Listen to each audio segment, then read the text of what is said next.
उत्तम अशा प्रकारचं जे त्यांनी पादस एक पाय म्हणलं तरी त्यांचं स्वरूप म्हणजे त्या माणसा महात्म्याने काय करावं, पाय पाठवून द्यायचं त्याने तिथेच बसावं. पाय याचा अर्थच स्वरूप म्हणून देखील रे भगवंताचं दर्शन झालं. भगवान कळाला. कधी कळाला?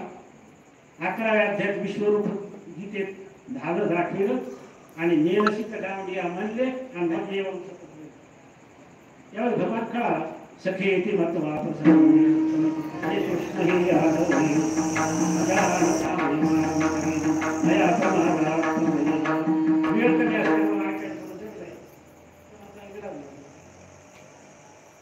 त्याप्रमाणे होते. आतापर्यंत देवा तुझ्यापाशी मी नेहमा म्हणून वागलो, अंक केला एवढाच हे कळालं. देखील रे पाले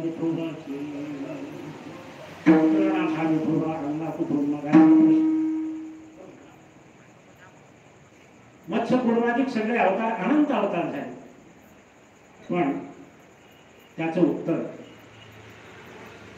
परमपूज्य उदासी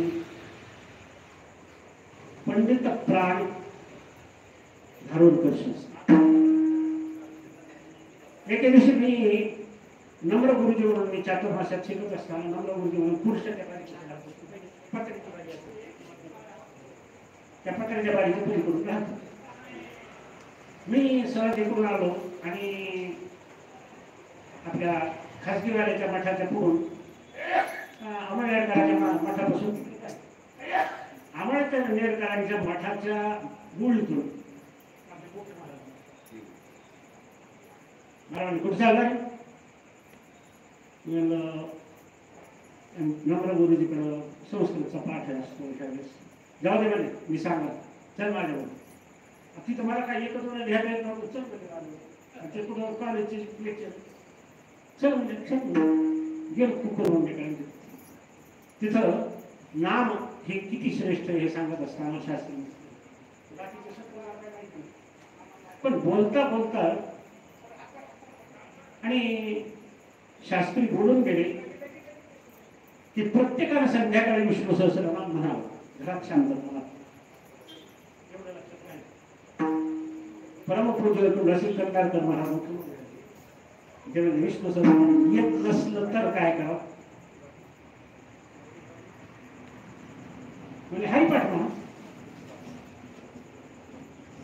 महात्मे किती कर्माळू असतात महाराज.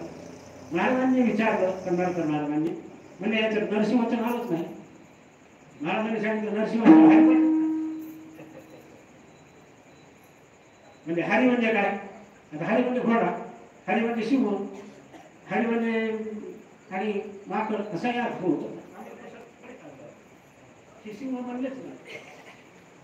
शास्त्री महाराज म्हणजे अहो इथं अर्थ सिंह आहे हरी आणि सिंहाचं मुख ज्याला आहे तो नरसिंह आहे ना. एवढं लक्षात नाही.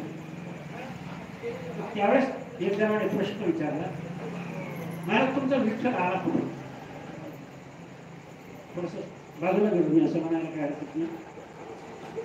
त्यावेळेस त्याने सांगितलं सहस्रशी रेखा सहस्राक्ष सहस्रता विश्वतोरत्वा अत्यतिष्ठ विश्वतोरत्वा म्हटलं दी घ्यायचं, अत्यतिष्ठक म्हटलं ठ घ्यायचं आणि दशांक लाती गृह्णाती असाही अर्थ आणि काही त्याप्रमाणे भगवान परमात्मा काय करतो? त्याच्या पायावर लागलं तर ज्ञान देऊन मोक्ष देतो.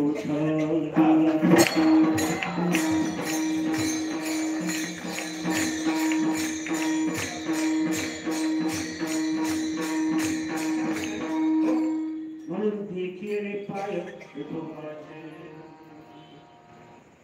मग पाय पाहिल्यानंतर काय होतं मला? पाहिल्या मेघ लावी म्हणून दुसऱ्या कडव्यात सांगतात